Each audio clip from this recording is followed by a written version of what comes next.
تو کیا اولاد کی دعا سے اگر مرحوم والدین کے ساتھ آگے کوئی بڑا معاملہ ہو رہا ہو تو اللہ تعالیٰ بچ سکتا ہے؟ میں اپنے والدین کی بخشش کے لیے دعا کرتا ہوں، بالکل، اور دعا کرتا ہوں کہ وہ مجھ سے خوش ہو جائیں۔ آپ سے خوش ہوں گے جب آپ ان کے رشتہ داروں کے ساتھ اس نے سلوک کریں گے۔ ابو داؤد میں حدیث ہے، ایک بندے کی ماں مر گئی، آپ نے فرمایا تیری خالہ زندہ ہے تو اس کے ساتھ اس نے سلوک کر، پلس یہ کہ دعا کریں۔ ابن ماجہ میں حدیث ہے کہ ایک شخص کے مرنے کے بعد اللہ تعالیٰ جنت میں اس کا ایک درجہ بلند کرتا ہے، تو پوچھتا ہے میں نے تو یہ عمل نہیں کیا تھا، تو بتایا جاتا ہے کہ تیرے بیٹے نے تیرے لیے استغفار کی تھی۔ صحیح مسلم میں حدیث ہے میت کو 3 ثواب پہنچتے ہیں، ایک تو اس نے اپنی زندگی میں نیکی کا کوئی کام کیا تھا، مرنے کے بعد ملے گا، دوسرا علم کی کوئی بات اس نے لکھی، وہ بھی ظاہر ہے اس کی، اس کو ملے گا، تیسرا نیک اولاد۔ نیک اولاد ظاہر ہے ماں باپ کی انویسٹمنٹ ہے، ان کے اعمال کا ثواب آٹومیٹکلی ماں باپ کو۔ مثال ثواب کی ایک جو فارم ہے سب سے بڑی، جس کے اوپر پوری امت کا اجماع ہے، وہ ہے میت کے لیے دعائے مغفرت کرنا۔ یہ ہے اصل بنیاد، باقی ساری چیزیں اس کے بعد میں آتی ہیں، اور اس کی جڑ قرآن میں ان الفاظ کے اندر موجود ہے۔ سورۃ الحشر کی آیت نمبر 10 ہے، اعوذ باللہ من الشیطان الرجیم، بسم اللہ الرحمن الرحیم، والذین جاءوا من بعدہم، وہ اہل ایمان جو کہ بعد میں آنے والے ہیں، یقولون، وہ کہتے ہیں اپنے سے جو اگلے گزر چکے ہیں ان کے حق میں دعا کرتے ہوئے، ربنا اغفر لنا ولاخواننا الذین سبقونا بالایمان، اے رب ہمارے مغفرت فرما دے ہماری اور ہمارے بھائیوں کی جو ہم سے پہلے ایمان کی حالت میں دنیا سے رخصت ہو گئے، ولا تجعل فی قلوبنا غلا للذین آمنوا، اور ہمارے دل میں کوئی کجی، کوئی ٹیڑھ پن، کوئی بغض و کینہ ان لوگوں کے بارے میں نہ رکھ جو مر چکے۔ ظاہر ہے جو مر چکا ہے وہ اپنے انجام کو پہنچ چکا ہے۔ صحیح بخاری میں حدیث ہے کہ مردوں کو گالی مت دو، وہ اپنے انجام کو پہنچ چکے ہیں، اچھے یا برے۔ ربنا انک رؤوف الرحیم، اے میرے رب بے شک، اے ہمارے رب بے شک تو بخشنے والا ہے، مہربان ہے۔ تو یہ اہل ایمان کو یہ بات سکھائی گئی ہے کہ ان کی یہ روش ہونی چاہیے کہ جو بھی ایمان کی حالت میں ان سے پہلے لوگ چلے گئے ان کے لیے دعائیں مغفرت کریں۔ اب یہ ایک الگ حقیقت ہے تلخ کہ ایمان کی حالت میں ہمارے معاشرے کے اندر تو اسی کو سمجھا جاتا ہے جو آپ کے فرقے پہ مرا ہو، کیونکہ دوسرے فرقے پہ مر جائے تو وہ تو ایمان کی حالت میں مرا ہی نہیں ہے۔ تو اب یہ ایک تلخ حقیقت ہے، اور اسی وجہ سے آپ دیکھتے ہیں کہ جب ایک مکتب فکر کے لوگ دوسرے مکتب فکر کا جنازہ پڑھ لیتے ہیں تو پھر بعد میں ان کے علماء فتویٰ دیتے ہیں کہ بھئی آپ کا تو نکاح ہی ٹوٹ چکا ہے، آپ نکاح بھی دوبارہ کروائیں اور تجدید ایمان بھی کروائیں، اور اس قسم کی کئی ایک فنی ویڈیوز جو اوریجنل ویڈیوز ہیں، اسلام کا مذاق اڑانے والی، مسلمانوں کی وجہ سے جو ویڈیوز بنی ہیں وہ معاشرے کے اندر عام ہے، وہ آپ نے اکثر اوقات دیکھی ہوں گی۔ اب میرے بھائیو، یہ جو دعا کا معاملہ ہے یہ اللہ تعالیٰ نے ایسا اوبلیگیٹری رکھا ہے کہ ہماری جو اسلام کی بیسک ٹیچنگز ہیں ان کے اندر اس کو ایک ضروریات دین کے طور پر اللہ تعالیٰ نے ان چیزوں کو جاری فرما دیا ہے۔ جیسا کہ صحیح بخاری اور صحیح مسلم کی متفق علیہ حدیث ہے کہ اللہ کے محبوب صلی اللہ علیہ وآلہ وسلم نے فرمایا کہ ایک مسلمان کے دوسرے مسلمان پہ 5 حقوق ہیں۔ جب وہ اس سے ملے تو اسے سلام کرے، یہ پہلا حق ہے۔ دوسرا حق، جب وہ بیمار ہو جائے اس کی عیادت کرے۔ تیسرا حق، جب وہ مر جائے تو اس کی نماز جنازہ پڑھے، تو ظاہر ہے نماز جنازہ میں دعا مانگے گا مرے ہوئے کے لیے۔ چوتھا حق، جب وہ دعوت دے تو اس کی دعوت کو قبول کرے۔ اور 5واں حق یہ ہے کہ جب وہ چھینک کے جواب میں الحمدللہ کہے تو آپ اس کے جواب میں کہیں یرحمک اللہ، اللہ تعالیٰ تجھ پر رحم فرمائے۔ تو یہ 5 بنیادی حقوق ہیں، جس میں تیسرا حق ایک مسلمان کی نماز جنازہ پڑھنا ہے، اور نماز جنازہ میں ظاہر ہے کہ دعا اللہ تعالیٰ نے اس کے اندر بلٹ ان رکھ دی ہے۔ صحیح مسلم میں ایک حدیث ہے کہ اللہ کے محبوب صلی اللہ علیہ وآلہ وسلم نے فرمایا کہ جس کے جنازے میں 40 ایسے لوگ شریک ہوں جو اللہ تعالیٰ کے ساتھ شرک نہ کرتے ہوں تو اللہ تعالیٰ ان 40 لوگوں کی شفاعت اس میت کے حق میں قبول و منظور فرما دے گا، یعنی اس کی مغفرت فرما دے گا۔ تو یہ بہت بڑی فضیلت ہے۔ تو یہ بھی مرے ہوئے بندے کو زندہ لوگوں کی طرف سے پہنچنے والی ایک نفع مند چیز ہے۔ آپ اسے ایصال ثواب کہہ لیں، آپ اس کو دعائے مغفرت کہہ لیں، کوئی بھی۔ نماز جنازہ میں ہم جو دعا مانگتے ہیں، ویسے تو کئی ایک دعائیں رپورٹ ہوئی ہیں، سب سے مشہور دعا وہ ہے جو جامع ترمذی کے اندر ہے، سنن نبی داؤد کے اندر ہے، سنن ابن ماجہ کے اندر ہے، اور مشکات المصابیح کے اندر بھی موجود ہے۔ اللہم اغفر لی حینا و میتنا، اے اللہ ہمارے جتنے زندہ ہیں ان کی بھی مغفرت فرما، اور جو مر چکے ان کی بھی مغفرت فرما۔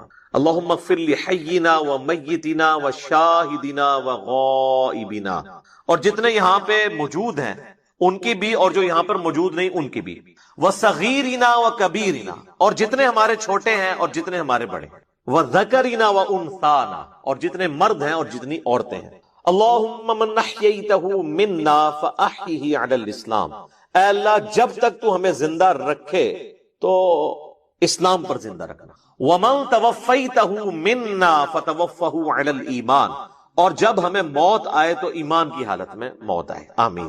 اچھا مزے کی بات دیکھیں کہ اس میں میت کا ذکر صرف ایک دفعہ ہے، باقی سب زندوں کے لیے دعائیں ہیں۔ اور یہ جو جنازے کی ایکٹیویٹی بیسیکلی رکھی اس لیے گئی ہے کہ ایک تو آپ اپنے مسلمان بھائی کا حق پورا کریں گے، اور دوسرا آپ وہاں پہ جا کے اپنی موت کو یاد کریں، نہ کہ وہاں پہ بھی جا کے آپ واٹس ایپ میسیجز دیکھ رہے ہوں۔ آپ دیکھ رہے ہیں کہ میت کو دفنایا جا رہا ہوتا ہے اور لوگوں کے فون بج رہے ہوتے ہیں۔ کئی لوگ تو یعنی میت کو دفنانے کے لیے قبر میں اترے ہوتے ہیں نا، تو ان کے بھی فون وہاں پہ بج رہے ہوتے ہیں۔ یعنی یہ ہماری کمٹمنٹ کا لیول ہے آخرت کے ساتھ اور دنیا کے ساتھ، یہ آپ کمپیریزن کر سکتے۔ پھر اس سے اگلا ورژن ہے، سنن ابی داؤد میں حدیث ہے کہ جب اپنے بھائی کو دفنا چکو تو اس کی قبر پر کھڑے ہو کر اس کے قبر میں سوالات کی استقامت کے لیے دعا کرو۔ یہ نبی الاسلام نے حکم دیا۔ ایک تو ویسے ہمارے یہاں پہ عموماً لوگ نماز جنازہ کے بعد دعا مانگنا شروع کر، تو وہ تو کوئی ثابت نہیں ہے۔ وہ جس سنن ابی داؤد یا سنن نسائی کی حدیث کا سہارا لیتے ہیں وہ تو الفاظ ہی کچھ اور ہیں۔ وہ یہ کہ جب اپنے بھائی کے لیے جنازہ پڑھو تو خلوص سے اس کے لیے دعا مانگو، تو وہ یہ کہتے ہیں کہ جنازہ پڑھنے کے بعد مانگو، حالانکہ اس چیپٹر کی آپ ہیڈنگ دیکھ لیں، وہ جنازے کے اندر پڑھے جانے والی دعاؤں کا ذکر ہو رہا ہے۔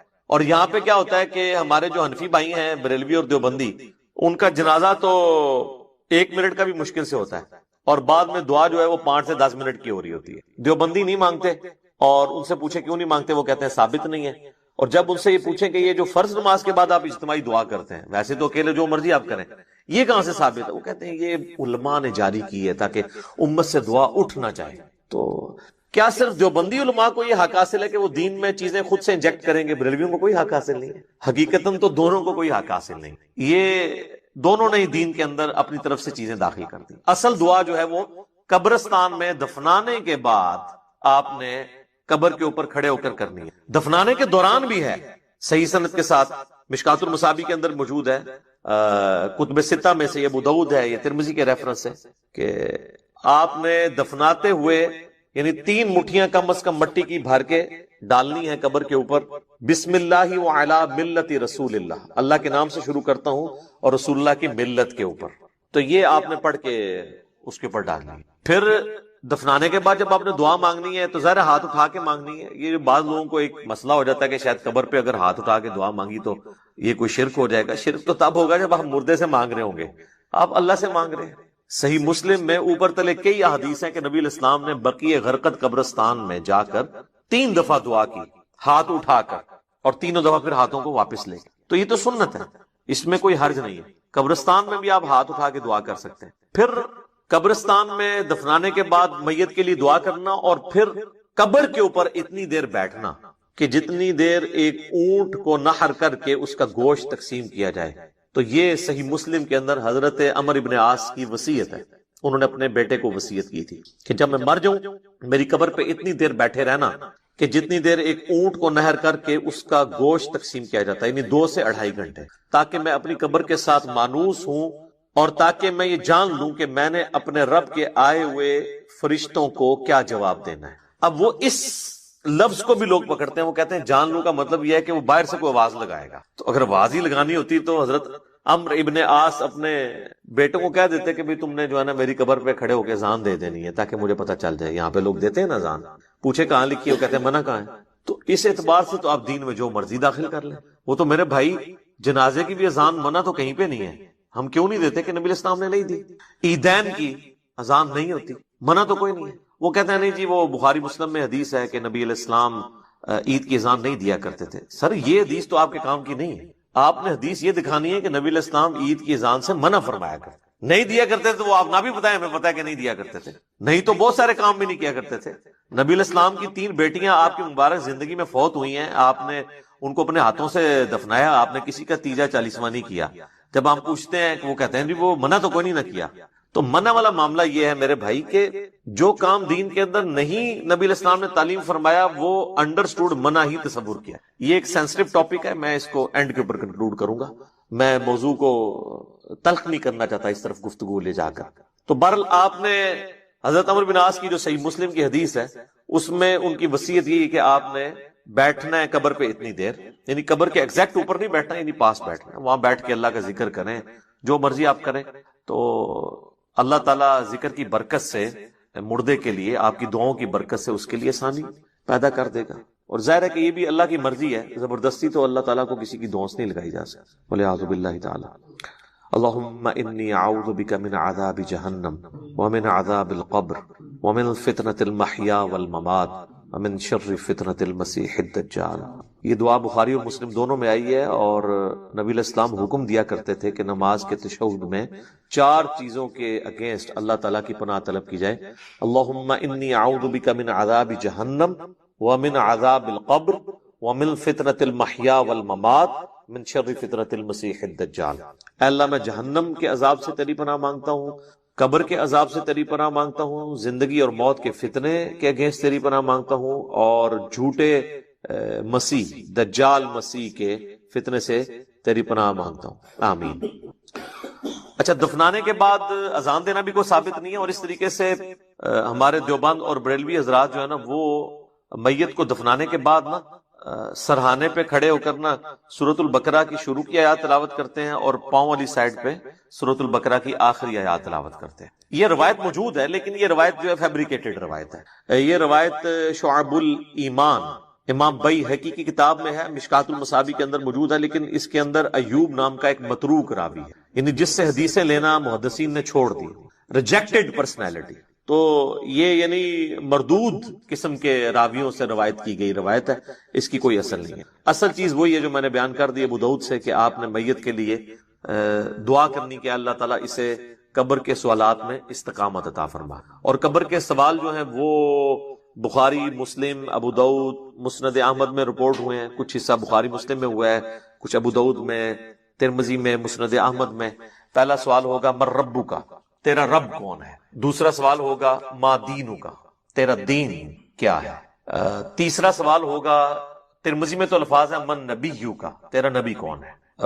بخاری میں الفاظ ہیں ما کنت تقول فی حق ھذا الرجل, تو اس مرد کے بارے میں دنیا میں کیا کہا کرتا, یا تو کیا کہے گا اس کے بارے میں. وہ کہتے ہیں جی نبی علیہ السلام کی شکل مبارک دکھائی جاتی ہے اور پوچھا جاتا ہے اس مرد کے بارے میں, تو یہ حاضر رجل, وہ کہتے ہیں حاضا کا مطلب تو ہے کہ وہاں پہ موجود ہوں گے.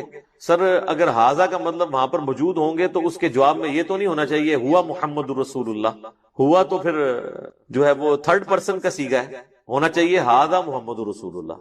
تو اس کا جو ایک طریق ہے مسند احمد اور سنن ابی داؤد میں, اس میں الفاظ ہیں اس مرد کے بارے میں تیرا کیا خیال ہے, الذی بعث فیکم, جس کو اللہ نے تم میں مبعوث کیا تھا نبی بنا کے. یہ نہیں کہ یہ جو قبر میں آپ کے سامنے آئے ہوئے ہیں یا کوئی قبر میں تصویر دکھائی جاتی ہے, یہ بالکل جھوٹی بات ہے. تو یہ 3 سوالات, اور ایک چوتھا سوال ہے جو میں نے ایکسپلور کیا تھا جس کی وجہ سے کافی ہنگامہ کھڑا ہوا کہ قبر میں 3 نہیں 4 سوال ہوں گے. وہ چوتھا سوال جو ہے وہ مؤمن کے لیے اور منافق کے لیے ڈیفرنٹ ہوتا ہے.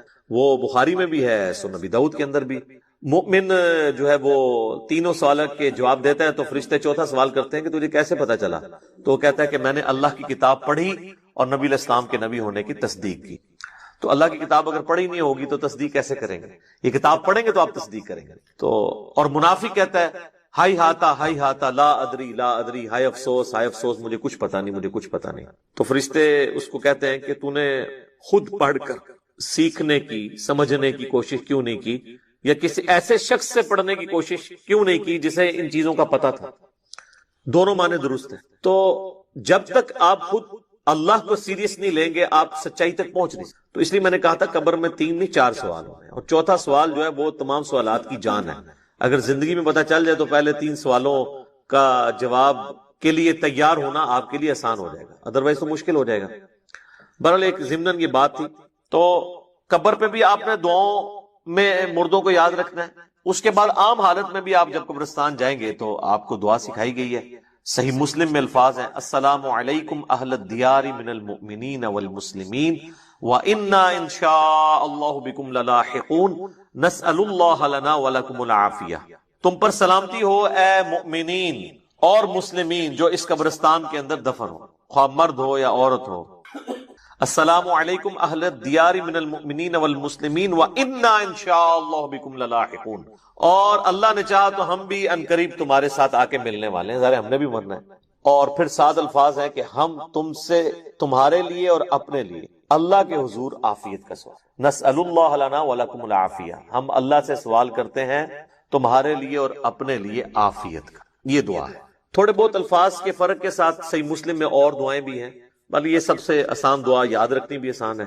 ایک دعا ہے جامع ترمذی کے اندر، السلام علیکم یا اہل القبور، وہ روایت اصول محدثین پہ ضعیف ہے، اصل دعا یہی ہے۔ بلکہ صحیح مسلم میں ایک حدیث ہے، ہم عائشہ کہتی ہیں کہ نبی علیہ السلام ایک دفعہ میرے ساتھ بستر پہ لیٹے تھے، تو تھوڑی دیر بعد آپ نے یہ محسوس کیا کہ میں سو گئی ہوں، تو آپ علیہ السلام چپکے سے اپنے بستر سے نکلے اور بقیع غرقد مدینے کے قبرستان کی طرف چلے گئے۔ تو کہتی ہیں میں بھی نا جاسوسی کرنے کے لیے پیچھے کسی اور بیوی کے پاس نہ چلے گئے، میں بھی نکلی اور میں نے حضور علیہ السلام کو دیکھا کہ آپ بقیع قبرستان میں یوں ہاتھ اٹھا کے دعا کر رہے ہیں، 3 دفعہ آپ نے ہاتھ اٹھا کے دعا کی اور اپنے ہاتھوں کو واپس کیا۔ تو وہ کہتی ہے میں جلدی جلدی بھاگتی بھی واپس آئی، آ کے بستر پہ لیٹ گئی، اور یہ یعنی میں نے ایکٹ کرنے کی کوشش کی کہ میں تو یہاں سے گئی نہیں تھی، لیکن سانس پھولا ہوا تھا، سانس تو نہیں کو روک سکتا۔ وہ بزرگ ہی ہیں جو 12 دن تک وضو روک کے رکھتے ہیں، تو چونکہ جھوٹ ہوتا ہے نا، تو کہتے ہیں کہ میرا سانس پھولا ہوا تھا۔ نبی علیہ السلام جب واپس آئے تو انہوں نے سیدہ عائشہ سے فرمایا کہ تو میرے پیچھے آئی تھی، اور اگر تم مجھے نہیں بتاؤ گی نا تو تمام غائب کا جاننے والا تو مجھے بتا ہی دے گا۔ علم غیب بھی کلیئر کر دیا حضور نے۔ آپ نے نہیں کہا کہ مجھے تو پتہ ہے، میں تو حاضر و ناظر ہوں، ان کا مجھے اللہ تو خبر دے دے گا۔ تو تم نے کیا گمان کیا اللہ اور اس کا رسول تمہارے ساتھ خیانت کریں گے، یعنی میں کسی اور بیوی کے پاس چلا گیا؟ تو ان کا یا رسول اللہ ایسا ہی تھا، میں آپ کے پیچھے آئی تھی۔ تو آپ نے فرمایا کہ اصل میں جب میں لیٹا تو جبرائیل علیہ السلام اللہ کی طرف سے میرے پاس آئے، اور انہوں نے مجھے اللہ کا پیغام دیا کہ اللہ تعالیٰ آپ کو حکم دیتا ہے کہ آپ بقیع غرقد کے جو مدفن ہے وہاں پہ لوگ، ان کے لیے جا کے دعائیں مغفرت کریں۔ اچھا، وہ دعائیں مغفرت تو آپ وہاں بھی بیٹھ کے کر سکتے تھے۔ اس سے یہ پتہ چلی کہ قبرستان جا کے دعائیں مغفرت کرنا یہ چیز پسندیدہ ہے اللہ تعالیٰ کو، اور پھر نبی علیہ السلام سے دعا کروانا یہ امت کی تعلیم کے لیے بھی تھا۔ تو نبی علیہ السلام نے وہاں پہ دعا کی، آپ کی دعا کی برکت کا حصہ ان لوگوں کو نصیب ہوا۔ تو اس سے یہ پتہ چلا کہ آپ قبرستان جا کے آپ ہاتھ اٹھا کے بھی دعا کریں گے، رات کے وقت بھی جا سکتے ہیں۔ اور صحیح مسلم میں الفاظ ہیں، ہم عائشہ کہتی ہیں کہ نبی علیہ السلام اکثر بقیع غرقد قبرستان چلے جایا کرتے تھے دعا کرنے کے لیے قبرستان میں۔ تو یہ یعنی نبی صلی اللہ علیہ وآلہ وسلم کی سنت ہے۔ باقی ہاتھ اٹھا کے دعا کرنا فرض نماز کے بعد بھی اپنی انڈیویجول دعا کر سکتے ہیں، اس کے لیے تو کوئی ممانعت نہیں۔ ابو داؤد میں تو روایت کمزور ہے، لیکن المستدرک للحاکم میں صحیح سند سے ہے کہ تمہارا رب سخی ہے، کریم ہے، حیا فرماتا ہے ایسے شخص سے جو اس کے حضور ہاتھ اٹھا کے دعا کرتا ہے کہ اسے محروم لوٹائے۔ ہاتھ اٹھا کے دعا کرنا اللہ تعالیٰ کو بغیر ہاتھ اٹھائے دعا کرنے سے زیادہ محبوب ہے۔ اور دعا کے بعد چہرے پہ ہاتھ پھیرنا بھی سنت ہے، بلکہ امت یہ وہ سنت ہے جو واقعی سنت ہے، جو اجماع اور عملی تواتر سے ٹرانسفر ہوئی ہے۔ اور الادب المفرد امام بخاری کی کتاب کے اندر صحیح بخاری کی سند کے اوپر یہ حدیث موجود ہے کہ حضرت عبداللہ ابن زبیر اور حضرت عبداللہ ابن عمر یہ دعا کے بعد اپنے چہرے پر ہاتھ پھیرا کرتے تھے۔ نبی اسلام کے حوالے سے بھی ملتا ہے، ابو داؤد میں روایت کمزور ہے، اس لیے شیخ زبیر علی صاحب نے مشکات کے فٹ نوٹ پہ اس روایت کے اوپر ضعیف کا حکم لگا کے ساتھ الادب المفرد کی روایت لکھ دی ہے کہ یہ روایت درست ہے۔ ویسے بھی امت کا اجماع ہے، اس کے لیے حدیثوں کی تو ہمیں حاجت نہیں ہے، امت کا اجماع اور عملی تواتر سنت سے چہرے پہ ہاتھ پھیرنے کو ٹرانسفر کر رہی ہے۔ لہذا چند ایک علماء عرب کا اسے بدعت کہنا ان کے یعنی کم علمی کی نشانی ہے اور ایک تنگ نظری کی نشانی ہے۔ اوورال یہاں پہ بھی جو اہل حدیث ہیں وہ چہرے پہ ہاتھ پھیرنے کے قائل ہیں۔ میں یہ ضمناً ساتھ چھوٹے چھوٹے مسائل بتا دیتا ہوں تاکہ آسانی ہو جائے۔ تو آپ نے چہرے پہ ہاتھ بھی پھیرنے ہیں۔ اس طریقے سے صحیح مسلم میں حدیث ہے کہ نبی علیہ السلام اپنی والدہ کی قبر پر گئے، آلموسٹ آپ سمجھ لیں اپنے والدہ کی وفات کے 50 سال کے، کیونکہ یہ فتح مکہ کے بعد کی بات ہے، تو 50 سال تقریباً گزر چکے تھے، اور آپ علیہ السلام قبر پہ گئے اور آپ روئے، اور آپ کو دیکھ کے آپ کے ساتھی بھی اصحاب بھی روئے، اور پھر آپ علیہ السلام نے فرمایا میں تمہیں قبروں پہ جانے سے منع کیا کرتا تھا۔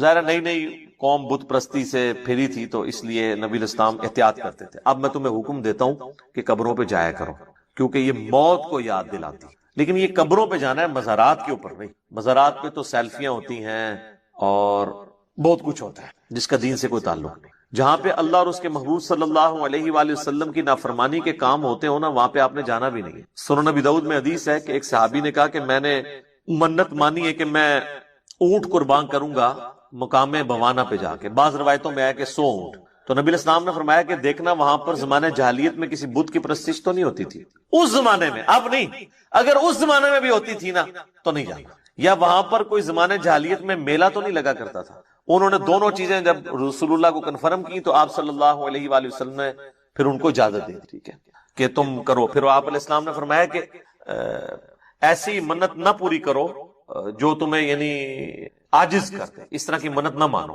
اور اگر مانی ہے تو اس کو منت کو پورا نہ کرو، اور اللہ کی نافرمانی میں بھی منت نہ مانی جائے، اور جو اللہ کی نافرمانی میں ہوگی آپ نے اس کا کفارہ بھی نہیں دینا ہوگا۔ جیسے میرا بیٹا ہوا تو اس کی چٹیا فلاں دربار پہ جا کے منواؤں گا، تو اب یہ ساری منت اس کو توڑ بھی دیں، توڑنا واجب ہے اور کفارہ بھی نہیں۔ اگر کوئی صحیح کوئی منت مانی تھی تو آپ اس کا کفارہ ادا کریں گے۔ ویسے ہوتا کچھ نہیں ہے، بخاری مسلم میں حدیث ہے کہ منت ماننے سے کنجوس کا مال نکل جاتا ہے، یہ مصیبت کو نہیں ٹال سکتا۔ تو بہرحال یہ ہے کہ آپ نے منت کا پھر کفارہ وہی ہے جو بخاری مسلم میں آیا کہ منت توڑنے کا کفارہ وہی ہے جو قسم توڑنے کا کفارہ سورۃ المائدہ کی آیت نمبر 89 میں ہے، کہ ایک غلام آزاد کریں یا 10 مساکین کو کھانا کھلائیں یا 10 مساکین کو کپڑے لے کر دیں، اور اگر کوئی غریب ہے تو 3 مسلسل روزے رکھ لیں۔ تو اس طرح کی پھر منتیں آپ نے پوری نہیں کرنی ہوگی۔ بہرحال نبی علیہ السلام نے اپنی والدہ کی قبر پہ جا کے یہ امت کو میسج دیا کہ آپ نے قبروں کو لاوارث نہیں چھوڑنا، قبروں پہ جانا ہے، قبروں پہ جا کے عبرت حاصل کرنی ہے،